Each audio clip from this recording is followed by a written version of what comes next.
This week, I try to catch them all. Anime girlfriends, that is. And I'm not doing it because I like you or anything. Baka.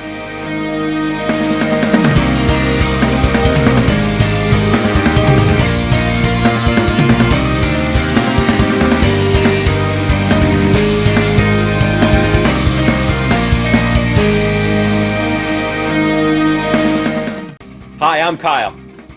And I'm Garrett, and we watch anime. Oh man, well Garrett, I think this is an important milestone for you, my friend. Okay. We're trying to find you the perfect anime girlfriend for you, and I kind of gave you this week almost like the Sears catalog of anime girlfriends. Okay. Different shapes, different sizes, different flavors. And before we begin and we kind of dive into the content that we got through this week, I want to get your initial thoughts. What did you think about the girls? And you kind of said something really funny about what women are portrayed in plots and how they get they do not get the good storylines, and they are not shined often in a positive light, and I am not saying that's fair in any way, shape, or form. Also, it does not matter what type of archetype you are, you have tremendously large breasts. Yes. So that's one thing I've learned. And one thing is that everything's blushing, not just your breasts, but your cheeks.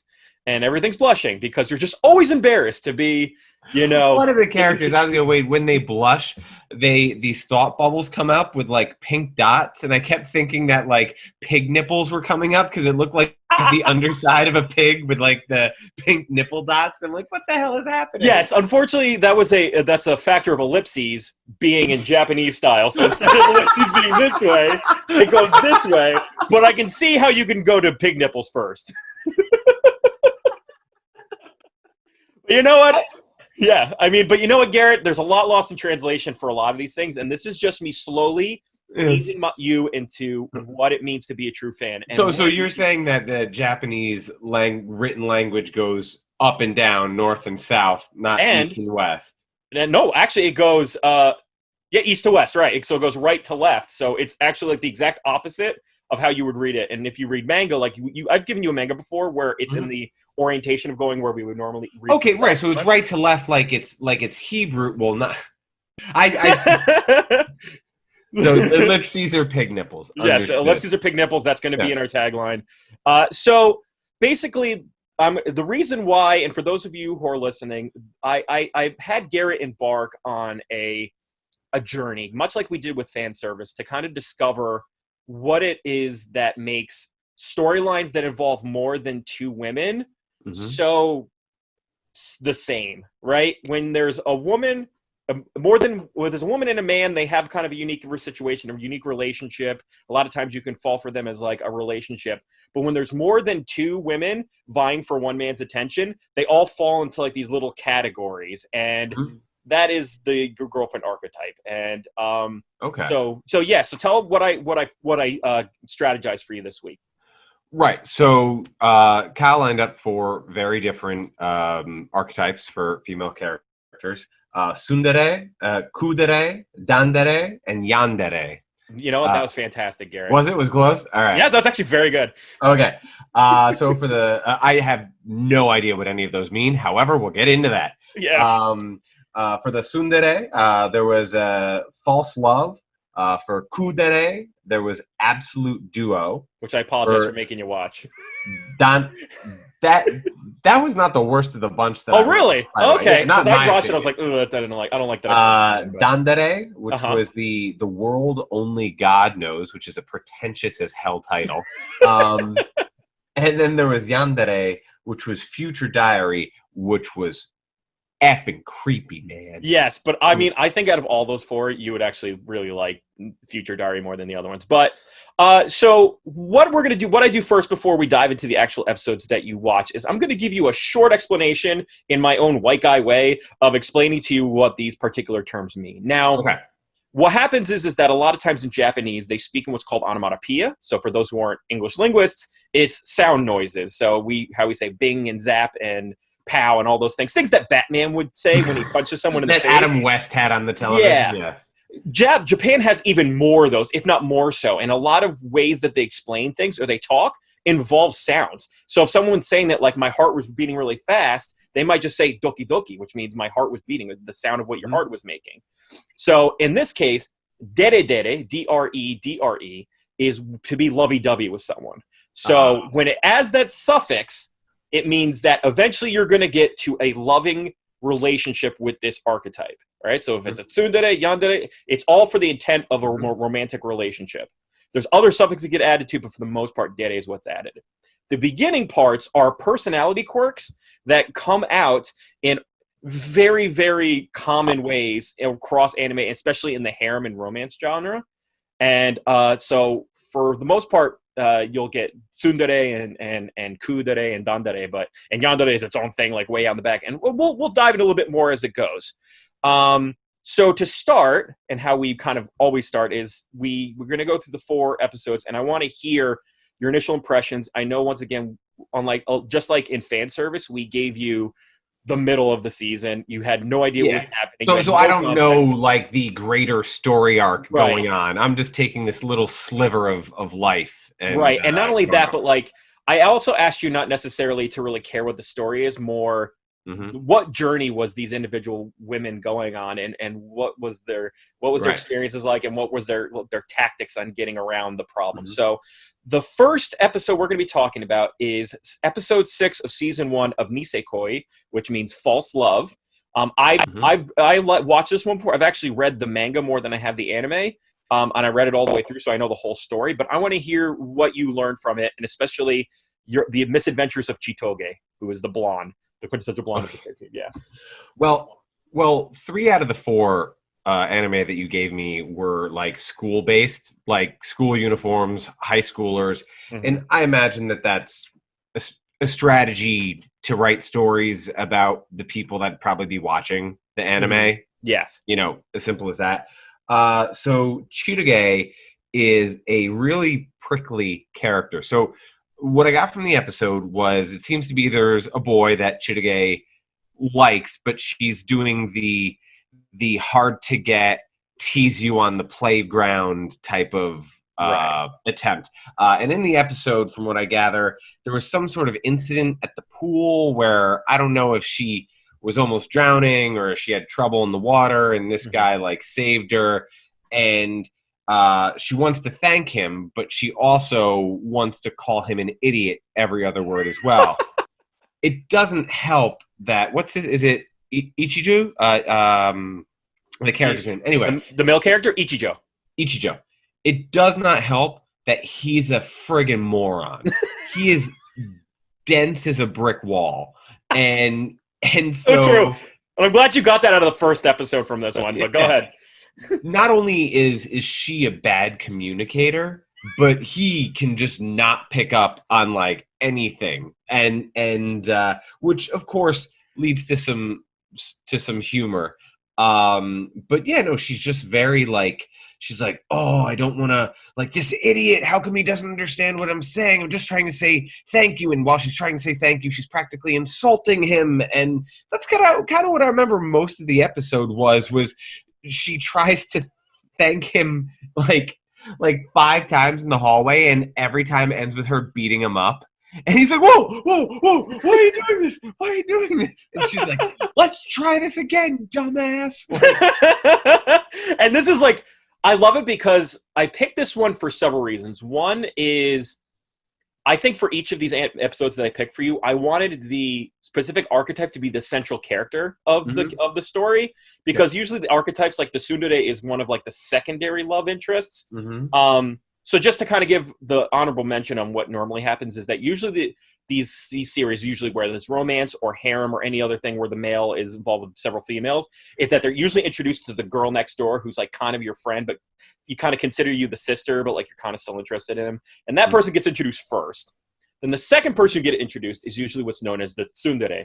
Now, tsun is a onomatopoeia for tsun, which means to be like, it's like to be very like standoffish, to be very to be very like turn up your nose at things. And so if you combine the two, where you take the tsun, the part kind of like cantankerous, shrewish person, with dere, which means lovey-dovey, what that means is you're trying to crack the shell of this like bratty, snotty, exterior to get to the gooey, lovey-dovey center in the middle. And that's generally, if you were to ask most weebs and otaku that exist out there, Tsundere is their favorite because of that reason. It's like okay, kind of the and I'm gonna it's kind of like playing hard to get in a way too, right? It's kind of, in my opinion, it builds into the fantasy that like all the geeks out there in Japan who like get all the women are mean to them and stuff like that. It's a way of saying like it's not that they're mean to you because you're not in, you know, necessarily a good catch. It's because you really just got to work harder to get their attention.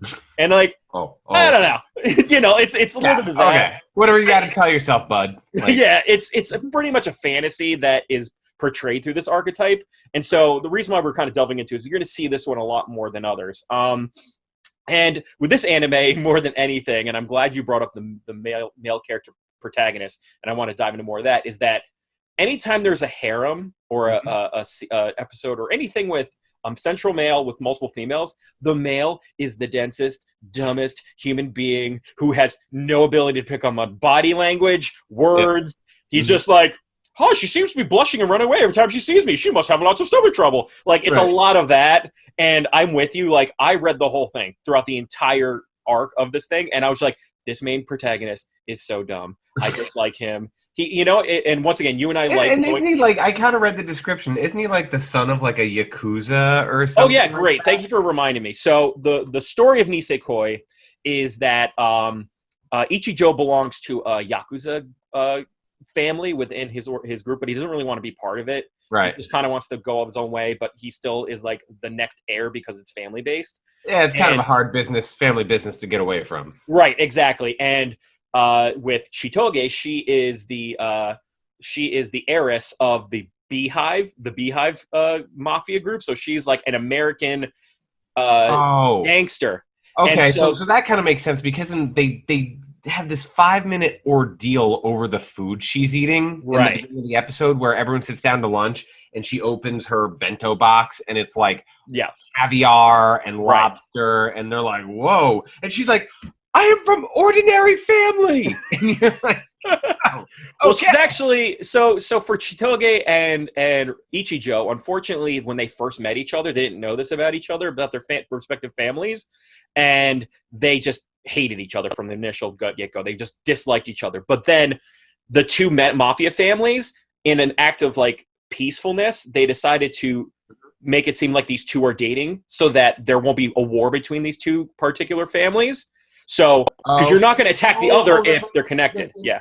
So there was like the underline, that's your boyfriend? And she's like, yeah, I guess so. Yeah. So that's what the fake love is all about. It's the idea that like, for the sake of the family, they're staying together and she dislikes him, he dislikes her, but like, she's also kind of like playing hard to get and he's kind of being super dense. It goes on for that for like at least 400 chapters. And, you know, I don't know if he dislikes her.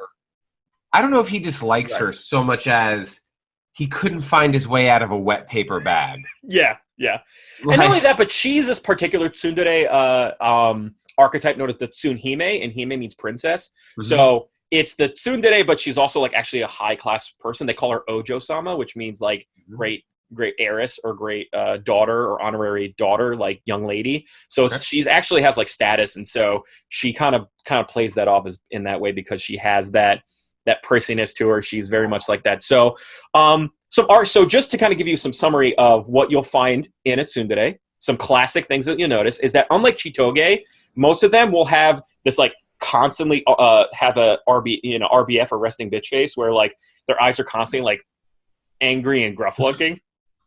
And the second thing is they're constantly crossing their arms and going, Usually they're the smaller breasted of the group. So because I mean, why else would they be resentful of the world? Right, exactly. Like they're not getting the attention, clearly.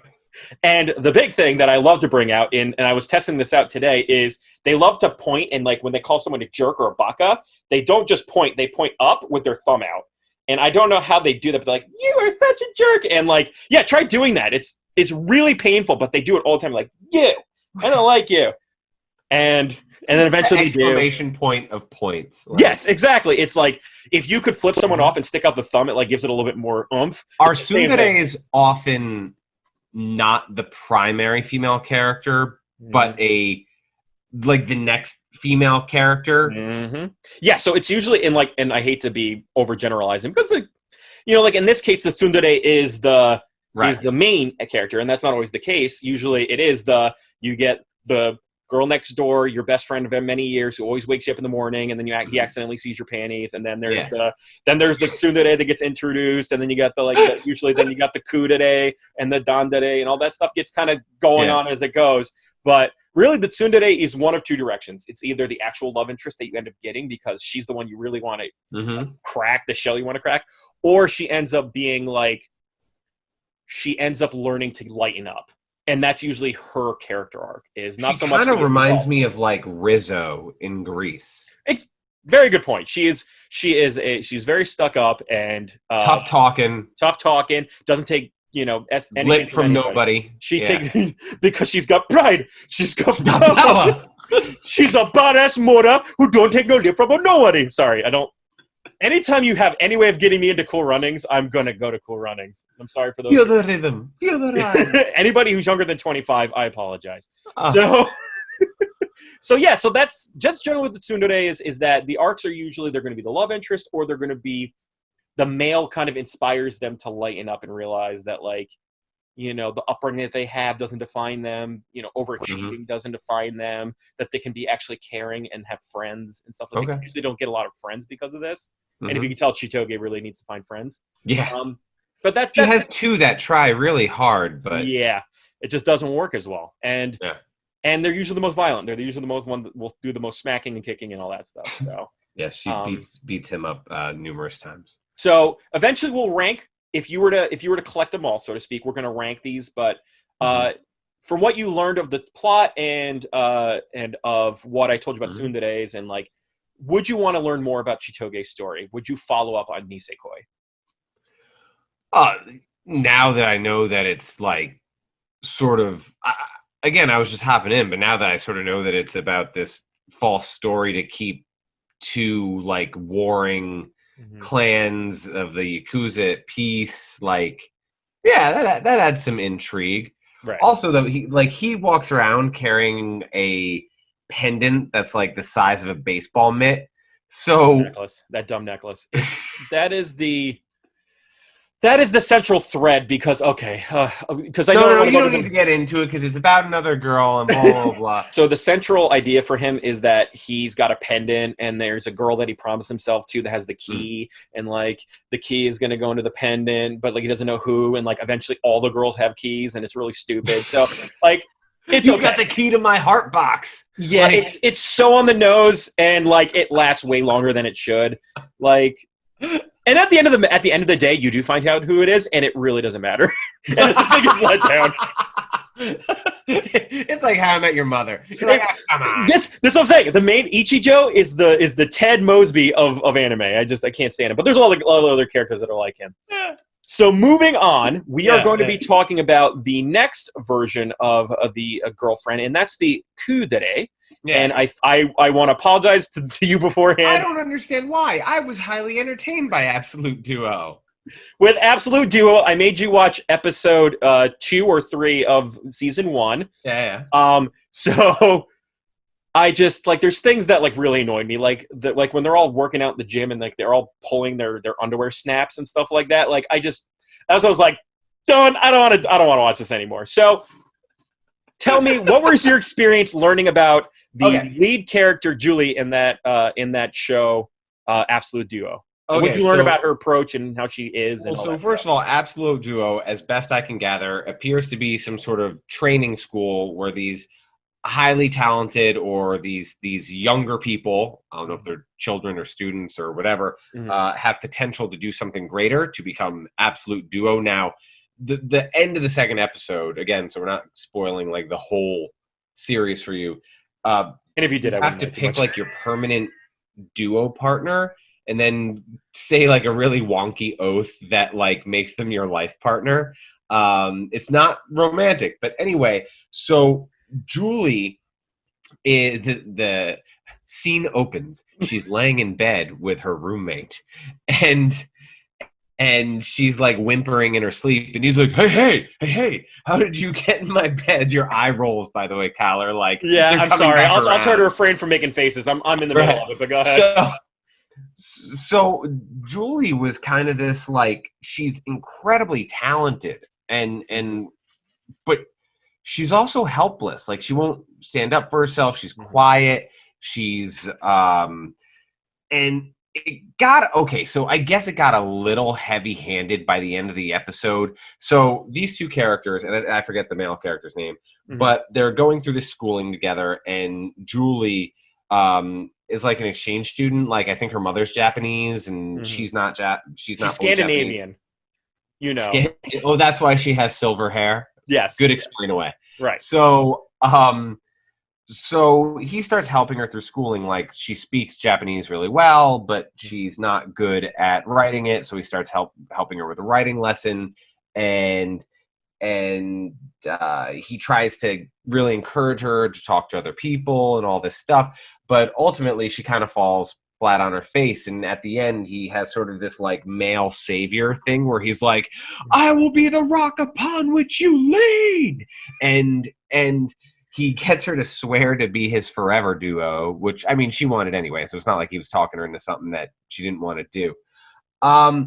She was okay. Now that I'm revisiting it, I'm like, maybe it wasn't so great as I thought it was. But, you know, I mean, I don't know where they're going to go with that. Hopefully she can, multiple of these characters, 2 of the 4 characters you gave me, can't speak to other humans in anything louder than a whimper, which is exceptionally awkward. And uncomfortable for everybody. And uncomfortable. So I'm hoping yeah. when going. Julie becomes her superhero self, or whatever you do when you're an absolute duo, that she'll come out of her shell a bit. Absolute duo. That sounds like it sounds like a vodka drink of some sort. Like, can I have one absolute duo, please? No, but with Julie Sigtuna, which is her name, and Tor, which is kind of, I guess, a Japanese pronunciation of Thor, which is because they can't do the TH sound, and that's why she likes it so much. His best friend's name is Tora, and I'm like, you had to pick 2 names that had a 1 frickin' letter difference, right? If it wasn't confusing enough. So, absolute duo is part of this cadre of anime that just annoy me to no end, and that is the like school that's primarily for magical girls, but somehow lets a few guys in, and the guys are usually a lot better than them at something particular. Like, he doesn't just have a shield, but he has a special punch, so he's like special for everything. But all the girls are like, "Oh, you beat me! Oh, this is great!" Like, and so, but once again, before I get into my gripes about Absolute Duo, I want to first hear Tsundere. If I told you that Julie was a Tsundere, what are some traits that you took from her that makes her that? I said it already. I mean, she's capable, but needs a push. Is I think what I would. She's more than capable, but needs a push, and that's how I would lay it out. So I'm going to put my gripes into a different basket for a little later. But first, the Tsundere. Do your gripes include finding the girl in bed with you randomly, landing with their face in a crotch? That's there. Yes, I will. My bag of gripes are here on the side. I picked them up from the farmer's market. My bag of gripes is here. I am ready to take them out of the bag. But first, the point of this episode, Tsundere. Tsundere comes from the Japanese pronunciation of the word cool. And a Tsundere is a girl who, and for another thing I want to preface is that all these archetypes can be for boys too. It's not specifically for girls, but I think just for the sake of consistency, we kept it to all females. Tsundere means cool, meaning that they're always at this. They're like flatliners. Their eyes are generally found. So not cool like hip, but cool as in like he's a cool customer. Right, exactly. And it could be, sometimes it does display itself as that, like they're really cool, but like nonchalant. But in Julie's case, it's like cool and never reacts to how awkward she is. So so like when she gets rejected to be the duo with the other girl, she just climbs Big Ben, which is in Japan, I guess, and stares out in the distance and is just totally no selling the disappointment. Non-phased, yeah. It's for her. It's like it's also like part of the because I watched the first episode so I can get a little bit because this is one that I hadn't watched prior to it.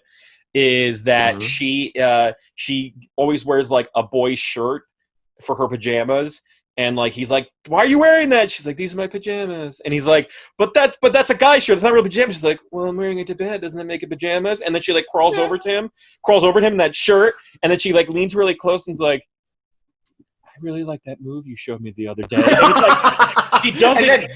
And then at home you can't see this, but he's like talking in the morning. He's like, "How did you get in this bed again?" And it shows his face, and then it cuts back to her, and she's like turned with her butt towards the camera, and she's like, "Oh, I'm just sleeping here." Like, right. It's like they have zero reactions to what a normal person would have to either being found naked, having their panties being seen, or any over sexualization. It's just they're just flatline the entire time, and that is why. And excitement level of vanilla. Right. Usually the Tsundere is either third, fourth, or fifth. They're usually like thrown in the bunch at some point when you meet random girls throughout the story. But I picked this one because she's the central character. Right. Now that you know what Tsundere is, and I could take my bag of gripes and put him in my bag and right here in front of me. So first thing, I hate the trope of girl randomly shows up in your bed. It's stupid. It's in every anime, and I hate it. And it's like, oh my god, how do you? And then like the guy has to be very like shocked that the girl's in bed with him. Like, oh my god, why is she in bed with me? Second gripe that I have. Guys, you sleep in bunk beds. She's in a bed below you. There's no way you can sleepwalk that. Unless you're doing some sort of like Step Brothers where you're like, and you're just like randomly showing up in things and throwing pillows in the oven. I can't see how you can end up in bed with them and then fall asleep. Right. Second thing is what you said is like the random inappropriate contact moments where like, oh my god, I'm falling into my crotch is in your face. Oh my god, my butt's now in your face. And like it's just consistently like and like the camera is zoomed up on like him talking in her panties, and you're like, Right. It's like it's what we when we learn about fan service, it's Gooch Cam, right? Like like I'm sick of watching all the Gooch Cam and the girl, and then like she's also like really tiny and like skinny, and so like in one where she's like pulls her pants, her gym shorts, and it snaps on her ass. I was like, that's when I threw my hands up. Well, and that's another thing is because like to some success, it was comedic when they did the back and forth wrestling thing. You could not like it, but to some extent, I did laugh like the first move that they did. But when she's like waiting for the other person to attack her in attack stance, and it's like a gratuitous like panty adjust, you're like, why? Right. And also think about this, Garrett. Like, this is probably your first interaction with the inappropriate landing spot thing. I've seen at least 40 or 50 anime that do that, and I'm like my eyes roll. I'm like, I'm over it. Yeah. But so we can move on. Knowing what you know about the Tsundere and about what you've learned about Absolute Duo, even though I've given you my bad thoughts on it, you're your own person. Would you watch Absolute Duo? No, I would give Absolute Duo a few more episodes, but I might tune out pretty quickly because it makes sense that you say the Tsundere would be the second or third character. To have that as the lead might be like really boring, right? Because they're not going to give you any payoff, right? So that is Julie Sigtuna and Tor, friend of Tor, and we are now moving on to the next one, which is the Dandere. And I actually like, if I out of all four of these, I would say this one's one of my more favorite ones. Although I didn't give you the best hell is the world only God knows. And specifically the Dandere character, which is Shiori. Tell me what you found, what you learned from this episode of The World Only God Knows. I found out that if it's your favorite, apparently you like animes based in a library, and the lead character Shiori is a socially awkward mute that like is not capable of having a conversation with another human being, and has a very unhealthy relationship with their repressed feelings because they don't want to converse with other people. Right. At one point, someone asked what she thought about a book because, she worked in a library and she couldn't talk to them. So she wrote a 100-page review and handed it to them. And they were like, whoa, weirdo, get out of here. I don't think that's a wrong response to that. Right. and it's weird because so Shiore is this like assistant librarian, and she works at a library, and basically this like cool, good-looking guy comes in, and she has a bumbling first experience with him, and then he's just hanging around with his sister or something that has a pink magic noodle cloud. Yes, a pink magic noodle cloud. That's the best way I describe it for one episode. That floats around her neck almost like it's like a big fur coat. And Yeah. I thought it was just a costume piece until like the end it became like hands and did something, and I was like, I have no idea what the hell that is. But he tries to antagonize her, and in one way you think, well, this is really mean. He's being a jerk to her. But in another way, he's also trying to get her to open up. Even if it's doing these negative things, he's trying to push her buttons to get her to engage. Right. That's a great summary, and I feel like this one more than anything needs a lot of context, because I think this is one that I think you could like get a few episodes in and really actually enjoy. But like I put you in a weird spot just because I wanted you to learn about this archetype, and she's archetype number 4 you get introduced in this anime. So the title, "The World Only God Knows," refers to Keima, the lead character, who is a real D-bag, for a lack of a better term, and he doesn't like society, he doesn't like school, he's smart, but he doesn't really care about the outside world. All he cares about is dating sim games. He's really good at dating simulation games. In fact, he's so good, he's considered the god of dating sims. The divine one. He's the divine one. And through his life, he is now bumps into this demon girl. So the girl with the pink fluffy noodle cloud that as you referred to, is Elsie, and she's a demon from hell. And there's a whole bunch of negative souls that have left hell. And what they usually do when they come onto Earth is they enter the bodies of young girls, and they feed on their negative energy so that they can take over their bodies. In order to unlock their hearts and let their soul free, Keima has to, much like his dating sim, win them over and make them fall in love with him to open up their heart and let the soul out so that Elsie can then capture it and bring it back to hell. I know you didn't get any of that from the episode I showed you, but it's actually a really funny episode because Keima, for being so good at what he does, he essentially like negs her for the entire episode. Yes. He's like, this girl's the quiet one, so I'm just gonna neg her, and I'm gonna write in all her books, and I'm gonna make her think that I'm writing one of her books, but it's gonna be mine and make her feel awkward about it. So I honestly think it's kind of funny because what a weird concept, right? Like, yeah, you're a terrible person, but like you're really good at this one video game, and then like you use it in real life to like it's such a unique idea that and you didn't get to see afterwards because I thought this was going to resolve after one episode, but it took the second episode where she locks herself in the library, and he says, it's okay, we could stay here if you want, but know that the world's not as scary as you think it is. And then I know that while you think you're quiet, you actually have more of a voice that you think you do. She falls in love with him, they kiss, and then the spirit goes out. Unlike harem anime, the women that he makes them fall in love with him forget that they ever met him right after it's done. So unlike a harem, he doesn't go on to have relations with these girls afterwards. So it's like literally like hit on the girl, it's kind of like a roofie though. It's like what's it, the pickup artist? He's like he basically is a pickup artist, and then he goes away, and then using video game tactics. And it's so is the whole series you're following him and he's chasing down these souls with Elsie, who's the demon girl. So yes, that is. Are we rooting for him? You don't necessarily root for him. Now this is a good jumping off point, because I think a central thing that I wanted to bring up was the concept of moe. And moe is a lot of times converted to like it really translates to really caring for something as if they were your daughter or your child. Okay. And sometimes people take that into the weird pedophilic degree. But what this show does more than anything else, and what a lot of harem animes try to do, is it gets you to love these archetypes in a way that you care for them, not necessarily sexualize them. You think about them in a way that you're like, I know what your hopes and dreams are and what your will is and what you want to do, and I'm just wishing and rooting for you to get there.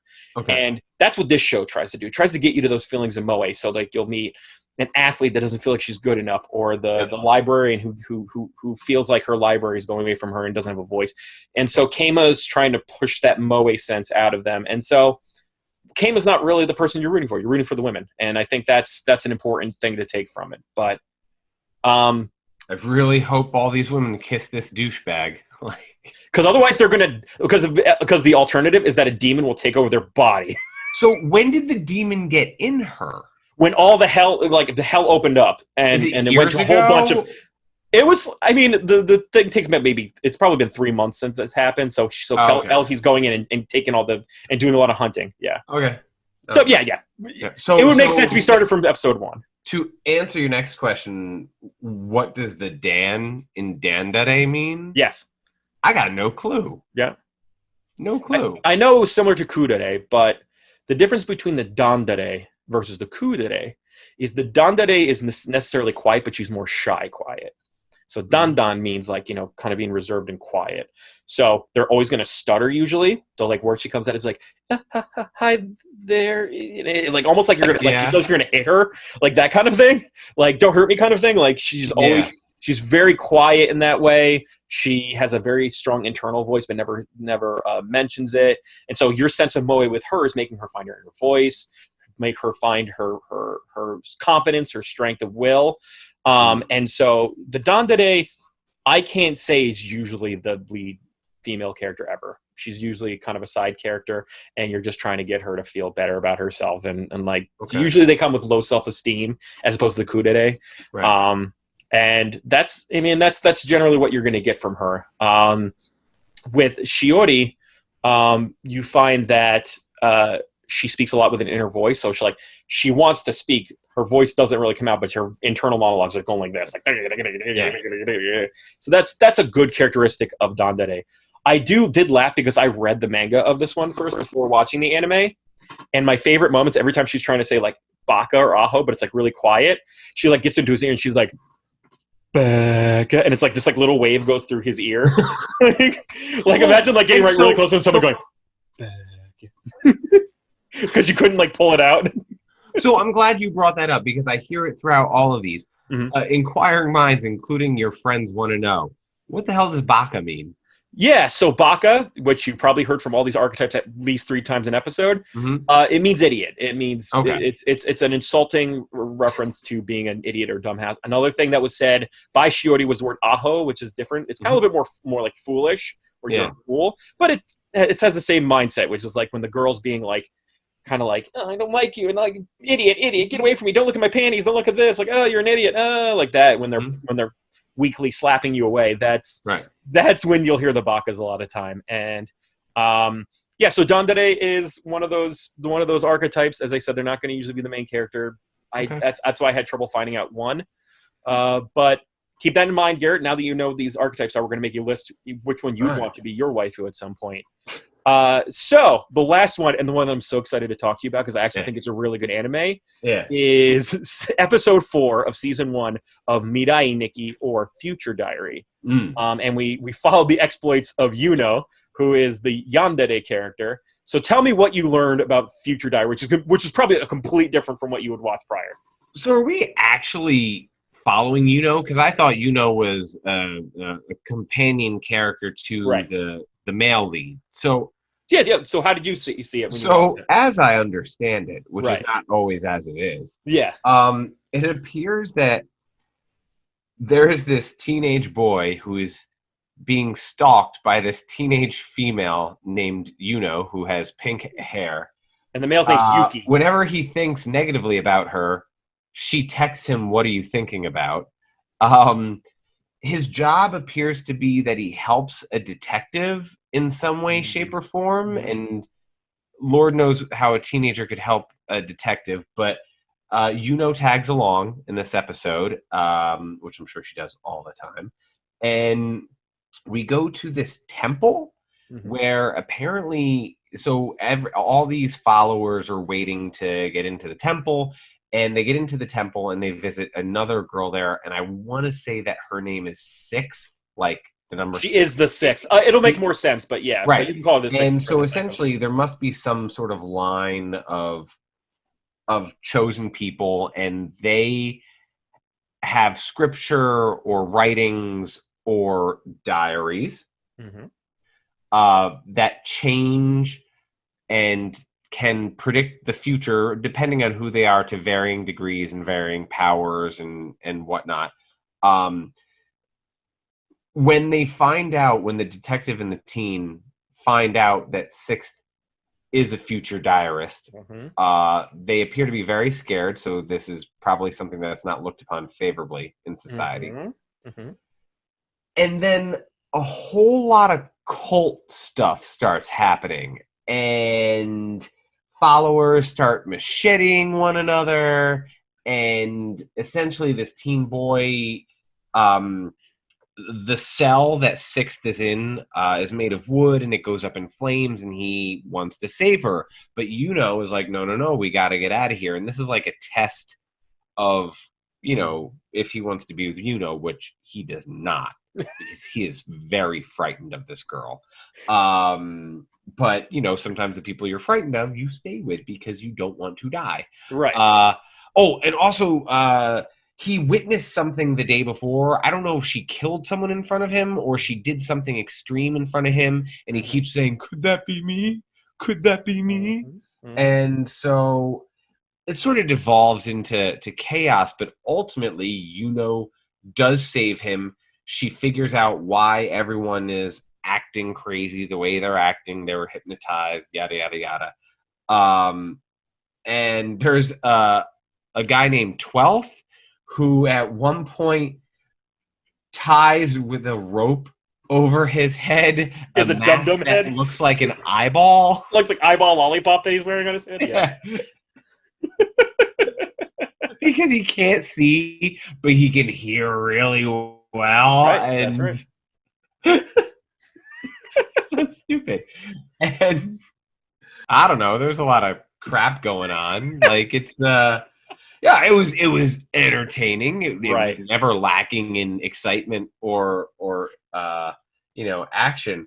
But man, Yuno is a scary character. But after I watched this, I went to the wiki page, and yeah, she is clearly at the forefront of the photo. So we get, wait for it, 12 volumes of insanity. Of Mirai Nikki fun.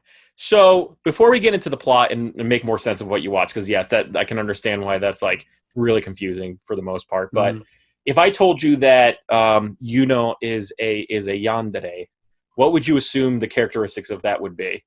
Oh, yandere. I couldn't do a direct translation. I'm gonna guess that because it's not really a favorable thing. It's kind of like the crazy girlfriend, the insane girlfriend, and I know that that's not like really cool, but I think that's what it is. Right. So you're absolutely correct. It's but not only like mentally ill, because that's what yan mean. Yandiru means like means to actually be mentally ill. Yeah. But for yanderes, it means like murdery love, meaning like this person I would kill for you. Right. It's like, I love you so much that if you say no to that, I'm going to murder everything that you see. I'm going to murder you. I'm going to murder your pet. Like, it's like Glenn Close from, what is the name of that movie that she was in? The one she did with Michael Douglas. Yeah, it wasn't Basic Instinct. It was the other Michael Douglas movie. Yeah. She's a yandere. She's like she's passionate. She'll love you. She really loves you so much so that she'll murder you in your sleep if you ever cross her, and murder anybody who wants to come near you. That's generally what a yandere is. Now, I think you will like this one when I tell you more of the subject matter of it. So the name Fatal Attraction. Fatal Attraction. Thank you. We beat around the bush, but we finally got there.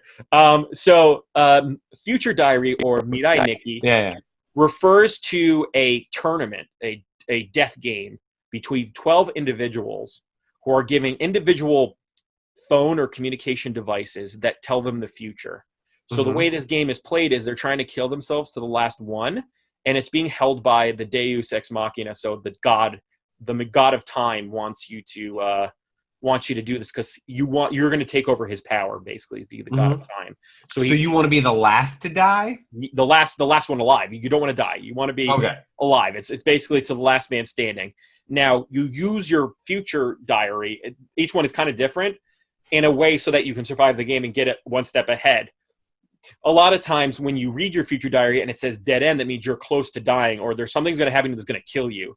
So that's why when he saw his phone, he's like, oh, it says dead end. That means something's going to happen that's going to kill me. So I have to be wary. So is he also a numbered participant? So Yuki Teru, or Yuki as she calls it, Yuki, like that. He's number 1 and Yuno's number 2. The detective he found is number 4, I believe. The 6th is the person that is the part of the cult. Then there's the 9th, who's a terrorist, who's the one in the prison cell with Lollipop Man. She's 9th. And then there's the 12th, who is the crazy Lollipop Man. So they all have different ways of doing it. So like number 1, so Yuno has one because he was a kid who was always like writing. And it's funny because like nowadays we have smartphones, but then it was like flip phones. So his future diary is like this flip phone in which he's constantly taking notes. So it keeps telling him everything that's happening to him. Like even if it's unnecessary information, like it says everything. For her, it's every diary entry about her relationship with Yuki. So like it just says Yuki and I do this, Yuki and I do that. So it's like very like girlfriendy is her diary. The 4th. And what is Yuno's? What is her diary? What's her gadget or? It's the same thing. It's a phone. It's a phone, but it'll say like Yuki and I went to the park, so she'll know that in the future they're going to be at the park. You know, because she's always stalking him. So like that's why it revolves around him. So the 6th has a scroll instead of a phone. The 12th has a recording device because he can't see, so he can hear his future diary. So there's a lot of different ways, and so you can see how they strategize each one, and they're trying to kill themselves the last one. It's a very cool, really cool one, and really dark, like super dark. And Yuno's character gets really fleshed out by the end of the show, and it's really, I think it's awesome. So knowing what you now know about Future Diary, what I told you about the plot, would you take on Future Diary as a future anime, so to speak? Yeah. I mean, it sounds, and it certainly sounds like something that has a conclusion. It's not going to drag on forever because you know there's 12 people that got to kill them off eventually. Right. It was a little disturbing, but I could definitely see myself watching it. It was in my top 2 of the 4 you gave me. Yeah. Cool. So yeah, and you know, once again, for all those who are watching that are listening, that are thinking like I'm giving Garrett the most random anime at the worst time. I know there's a reason for this one, but what I would say is, and each was fairly different. There's, as you said, there's similarities between Kudere and Dandere, but each character was very different. My issue is none of these seem like primetime players. Like, yes, you said you struggled with the Dandere to find someone who was the lead in that episode and was that archetype. Right. But none of these seem like they would be the lead. So what is the name of the archetype that's just like the fun, basic girlfriend that they put in everything? Well, there is the Deredere, which is the fun girlfriend. There's also the Baka Dere, which is the dummy one that like is just like kind of like just running through life, running into, you know, stepping on rakes all the time, but it's still kind of lovable. There's a Moidare, which is like kind of used like she's usually very the like upbeat and like as like a normal person. But that is the case like when it comes to harem anime. There really isn't supposed to be a conclusion. You're supposed to root for one. It's kind of like picking a member of a boy band you like so much. You're not going to actually have any conclusion in which you end up with that person. It's there to spark your interest in that personality and to root for that person. Eventually, it has to come up with an answer at some point. And as I told you in the fan service episode, a lot of times the archetypes get even bigger. Like they get wildly bigger, and there's so many more girls, and it gets overwhelming. But for the most part, it's these 4 or 5, including the girl next door archetype, that usually encompasses who's like really in the running, so to speak. And most of the time, it's either the one you met first, which is such always a letdown, or in the case of you know, I don't know if you're going to watch Nisekoi, but in the case of Chitoge, she's not actually the girl he's been looking for, but they end up falling for each other at the end. So it's like that kind of thing. So So yeah, I get what you're saying. Like, if you're in learning these things, it's good to know why it exists and why it's important to the medium. But also at the same time, I can see barriers to entry because you're like, am I setting myself up for disappointment? And I can understand that. Like, if you're like, I really, because I'm shy, maybe you're shy yourself and you're like, I really think of myself as a Dandere myself. And if that person never gets who they want or never gets satisfaction, then why would I read that? You know? I can see that to being a real barrier entry to really liking this style, but I guess the next question is, Garrett, because we're gonna set you up if you weren't so happily married.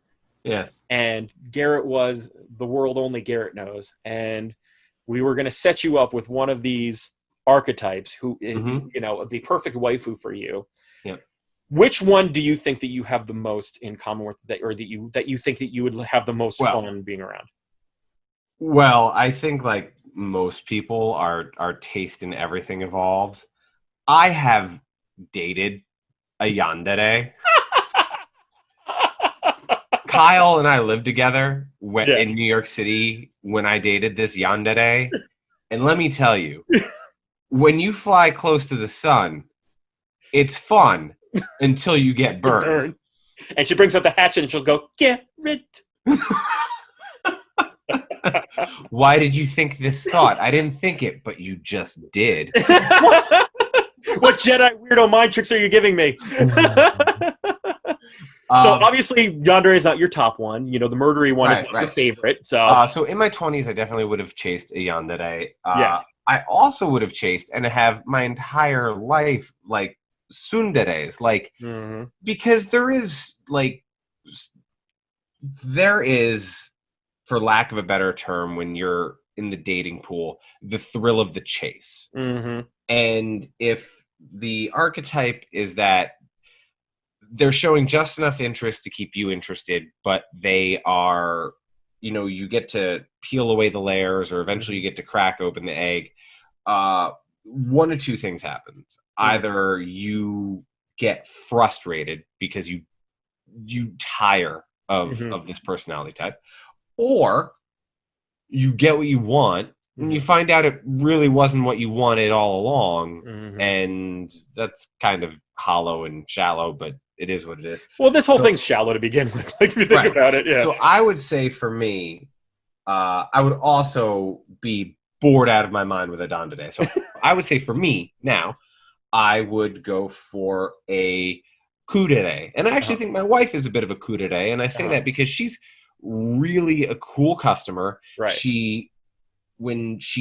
I hear her because we've been working from home. I hear her in her business meetings, and she keeps it professional all the time, just like even keel. And of course, like, you know, when we're together and we have our moments, we express ourselves fully to each other. But she's also like Julie Sigtuna is incredibly talented, highly capable, but sort of needs a companion. And I like that because I like that, you know, like I love that my wife is so independent and so wonderful, but we're still stronger together than we are apart. Right. We are absolute duo. And I'm sure I remember being at your wedding and you guys pulling a shield and sword out and pointing into the sky and doing that whole chant. As long as we live.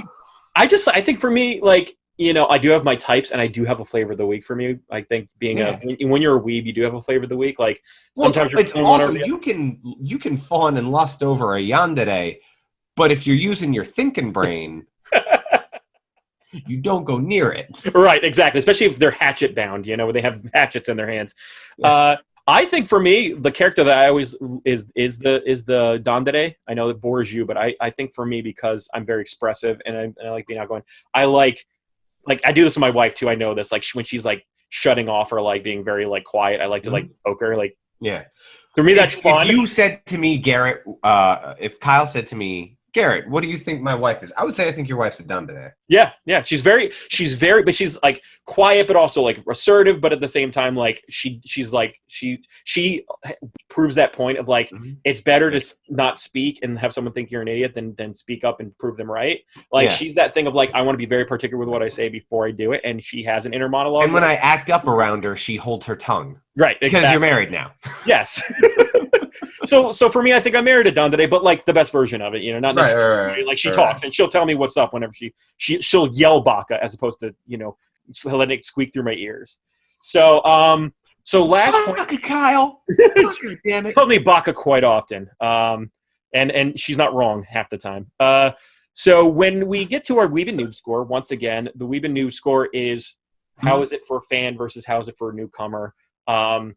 Once again, because we watched 4 different shows, I'm going to ask you to rank your favorite shows like we did with fan service. Okay. Which one do you like the most? Which one do you like the least? And I'll do the same thing, but mine is more like how important is it to the avid fan?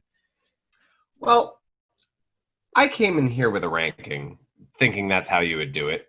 But the more we've sort of fleshed them out, there might have been a little bit of flip-flopping in there. So right at the bottom would be, again, to the people who love these shows, to the creators of these shows, this is all off of just one episode glances, and I recognize it's not giving it a full chance. But number 4 would be The World Only God Knows. Because if we're following him around and the demon around, they were highly uninteresting characters. And so I just didn't have an interest in it. And obviously the Dandere in that episode is not in all the episodes. She's just in a couple of them until her story arc is over. But I just didn't have interest in her either. So it didn't really do anything for me. Number 3. Because I hope I didn't talk you out of Absolute Duo. It's going to be False Love or Absolute Duo. Okay. So which one? Here's the deal. Before tonight, 3 was False Love and 2 was Absolute Duo. Okay. But you have kind of talked me out of it with the gratuity. And also now that I know more about the background of the storyline, one's just going to be like a buddy cop movie. And the other one has a little bit more intrigue. So, okay, I will commit and I will say Absolute Duo number 3. False Love number 2. And Future Diary clearly just had the most depth. Number 1. It had the most going on. It had a man with an eyeball sack over his head. Who was sort of like auto asphyxia tying like rope around himself. Autoerotic asphyxiation, check. Guy with a dum-dum head, check. Girl who gets her eyeball pulled out, check. Like, that's right, her eyeball gets pulled out. I respect that. I respect that list, Garrett, because I think. By the way, the girl who got her eyeball pulled out. This is the first we've mentioned of her. She's sitting in a jail cell below the temple, completely naked, and every time you see her, the bars of the jail cell strategically block out her nipples, and you're like, well. Fan service must always be paid. Correct. Thank you, Gary. You're getting it now. I want you to, every time I watch anime, you're going to be like, fan service, fan service, fan service. And I think for me, the order's a little different. I think it goes, Absolute Duo is my absolute worst. I've seen. It wasn't that bad. I'd have, this is my score. So much more than me.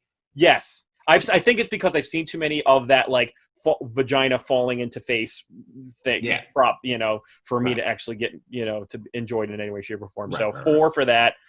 3, I'm going to make Nisekoi just because I think the story, because I read the manga so far. I got went through, I spent time on this one and it was all right.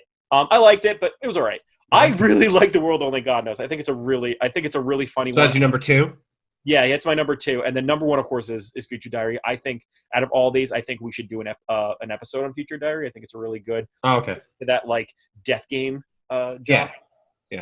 But other than that, I think so. Ultimately, last thoughts, Garrett. Do you feel like you had a learning experience from what you? Yeah. Well, I always like. Oh my God. So half the barrier to entry is there's so much anime that you don't know what you're supposed to watch. And but now so, you have and this is in addition to being fun and getting to talk with my buddy, this is just a way to dip my toe into the water with so many different things. And I'm keeping a little notebook and I'm putting a little star next to the ones that if we ever have a break, because at this point, with everything that goes on in life, I'm making sure to keep up and watch my assigned reading or my assigned watching, but I don't necessarily always have time to revisit ones to be like, I still have like Cowboy Bebop saved in my watch list. I still have Full Metal Alchemist saved to my watch list. So I need to get back to those to revisit them to finish them off. But I am, I get to know now that there's like at least one of these that I can with Future Diary that I can add to that and be like, yep, this is something that needs to be explored more fully. Right. It's about building up your language. It's about building up, for like most thing. It's like when you read Harry Potter, it's like learning what a Ravenclaw or a Hufflepuff is. It's like when you watch Game of Thrones, learning about the houses. It's in order to really appreciate it, you got to learn the language to get to it. True. Not I do think it's highly like subjective and borderline, if not borderline, just straight up inappropriate to sort of put these characters in these boxes. Right. But, again, I think they probably get away with it because it's like animation. But pretty much. So as Garrett has dipped his toe into the anime pool, I want to hear your thoughts. Which of these 4 archetypes would you have? Which is your ultimate waifu? Is it Chitoge? Would you roll the dice on Yuno and the Yandere? Which... yeah. Also, if you have any crazy experiences with a Yandere, we'd love to hear about it. Please leave names and identities out of it. If you got an entertaining story, happy to listen. Also, what color hair does she have? If it's pink, get out of there. And for that, we want to say thank you and good night. Take care, guys. Feel free to add a male podcaster to your harem and subscribe below. Let us know what you think in the comments below. As always, if there's anything you think I have to watch, let us know and we'll get to it.